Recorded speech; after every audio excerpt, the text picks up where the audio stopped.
Tuesday, just finishing up a half an hour warm up on the turbo, so a few accelerations, a bit of a ramp, and then a few sprints. And then I'm getting out on the TT bike and I'm going to do like a simulation individual pursuit, slow rolling start in a big gear, do a sprint, get up to speed, a max 4-minute 20 sort of effort, somewhere between 500 and 600 watts. Get out on Manchester Road for that.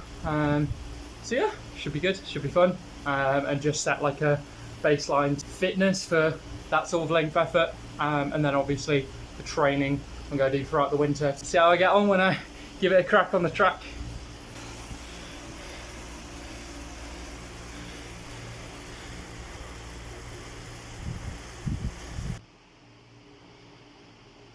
Still tidying up in here after the weekend. Get out on the TT bike for a individual pursuit effort today. Get out for this 4-minute effort, see how this goes. Gotta wear the jersey at least once, of course. But it's absolutely fine when just a normal cycling kit. I mean, it's a no pins medium, which is the same as my team kit. Just looked a bit silly in the podium with my t-shirt underneath and baggy joggers. And the silly hat, of course. There's something about how your heart burns during a properly maximal 3 to 5 minute effort, proper VO2 max test. Only experienced it from Zwift Academy in 2023, 2024, and today's effort. But that was good. 4-minute 20 at 530 watts. So, and I know I worked hard for that. So, yeah. So, jersey gave me a few extra watts.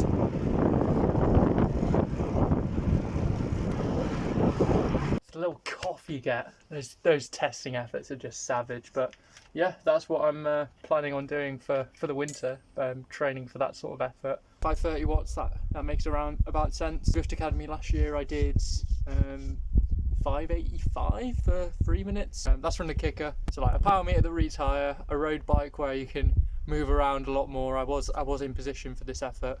Obviously it's not amazing position like you would get on the track where you're properly dialed in, just because of the nature of me doing it out on the open road, and on my training road it's not the best surface. But yeah, 530 makes sense. I've done 500 last 2 years at Zwift Academy for 5 minutes. Yeah, happy with that, and yeah, worked hard for it, and got to wear the new jersey. So don't know if I'll be wearing this jersey much. Maybe this is the first and last time I wear it, but yeah, good to do that.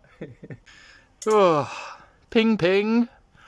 This was part of the plan. I'm not shoehorning it in, but what I'm going to do now is a Zwift Academy workout from 2024. Don't know if they're not doing Zwift Academy this year. I was planning on kind of doing it just for the purpose of doing the testing efforts, having done them 3 years in a row.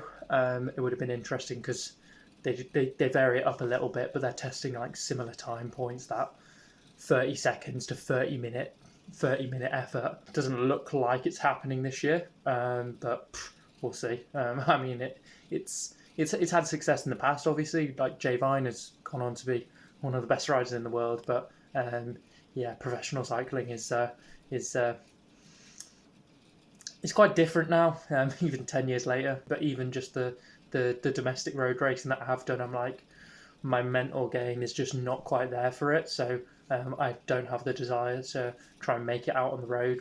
And that's why I'm like fully focused on the time trialing and thinking that trying out the track as that could be a career pathway for me. I would do one of the workouts that I wasn't able to do last year. There's 2 that I need to do because I got ill during Zwift Academy 2024 because I was trying to prolong my season for too long, and I was pushing it a bit too much, obviously, looking back in hindsight. Be nice to finish them off, and it's just a bit of a training session after my effort this morning. Got the caffeine in the system, got the carbs going, so it'll be good to do an hour on the turbo doing this sprinty session. Took a nice photo with me mum in front of me medals with me back. Nice simple 2 hours zone 2 on the turbo. What's it? Hammers it down outside. Stop now, but it's pretty grim for a lot of the time I've been up here watching the Tour of Britain.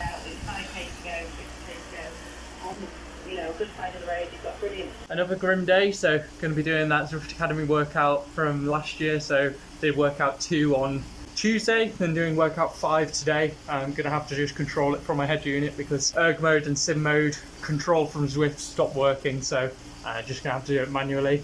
No erg mode for me, but yeah, should be fun. Nice little sprinty, punchy workout. Warm up now, watch the end of the Tour of Britain stage, and then crack on with the proper workout.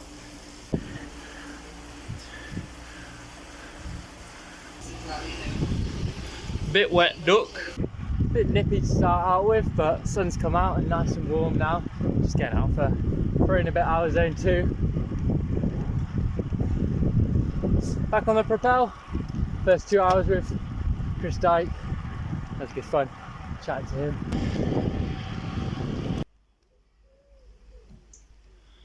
Actually a beautiful morning, what the hell.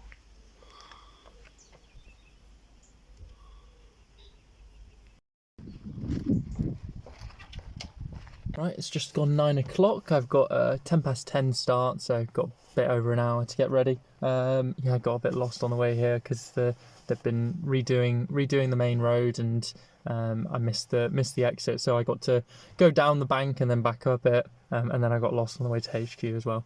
I got confused by the signs pointing towards the start, and the sat nav had been letting me down, so I stopped using the sat nav. Here now, got an hour 10 minutes, so basically just get ready and go. It was a lovely morning in Bath and South Wales on the drive over here, but yeah, it's expected to rain, and it's raining now, but hopefully it's just lightish rain and not caught in any horrendous downpours. But you know, we'll just have to get out there and see, and hopefully it's all right. Relatively windy, cross tailwind out, cross headwind back, but the wind has calmed down from what it was expecting, so again, hopefully it's not too bad, but we'll just have to get out there and see. I'm doing the Port Talbot Wheelers 25 miler, which is on the R25/3H, which is this fastest 25 mile course in the country that's got a big old downhill at the start that you don't have to come back up at the end, so should be able to set a fast time even though the conditions aren't great, but yeah, we'll get out there and see. Bit grim now, but kind of what I was expecting. Still warm, so yeah. Hiding in my car, waiting for, well, just don't want to head out too early, to be honest. Shoes on, then yeah, we'll crack on with it and see how it is. Decent ride that, not as horrific as it could have been. I mean, it was wet, but it stopped raining about halfway for me. Generally like lightweight rain, and yeah, it's quite crosswindy, but generally felt safe. Not crazy quick conditions, not kind of as expected, but still got a nice little PB, like a low 45 minutes, so chopping 40 odd seconds off from 2 weeks ago. But yeah, dry off now. Got to clean the bike again because it's going to be absolutely caked. But yeah, pretty good stuff. Oh yeah, power meter conked out. So to the bank. So you do this B road section for 2k, then you take the slip road onto the main carriageway. You're flat downhill, and then you hit this really steep downhill. So for the steep downhill, I was in the big gear, the 6210, just spinning out just to keep my balance essentially. And then by the time I got to the bottom of the bank, it was saying like 1800 watts, cutting out 1500 watts. So yeah, power meter just completely conked out. So once again, a 25 mile PB with no power meter. So I'm yet to get the elusive 400 watts for a 25. But I know it's probably close to that. Yeah, but with the conditions today, it was like, so it's downhill to the turn, and then it's essentially just 10 miles back to the finish, steady uphill, with a cross headwind today. So my plan was to get to the turn and then just essentially got a 20-minute effort to get to the line and go for a 20-minute power PB, because I'm thinking about doing some power testing next week, do like a 3-minute, a 5-minute, 10-minute, a 2-minute, and also a 20-minute. And I was thinking, oh, if I can get my 20-minute test done today, that'll be basically a really good 20-minute test if I'm conservative to the turn, and then absolutely mash it for 20 minutes. But no power meter, so I went hard after the turn, really lifted it, got the got my left hamstring to within the verge of cramping, but managed to pace it nicely, but obviously no idea what the power was. Yeah, came home for a decent time, not a ridiculous time, but it was never going to be with these conditions. Now it looks lovely again, lovely on the drive over, a little bit of rain and then lovely again. Right, let's go see how everyone else did, and then might stop off on the way back and catch the Tour of Britain coming through here for the final stage. G's final hurrah. Bike is going to be caked in crap once again. Hurrah! Lovely. Apologies, Trin. Oh yeah, these are coming off.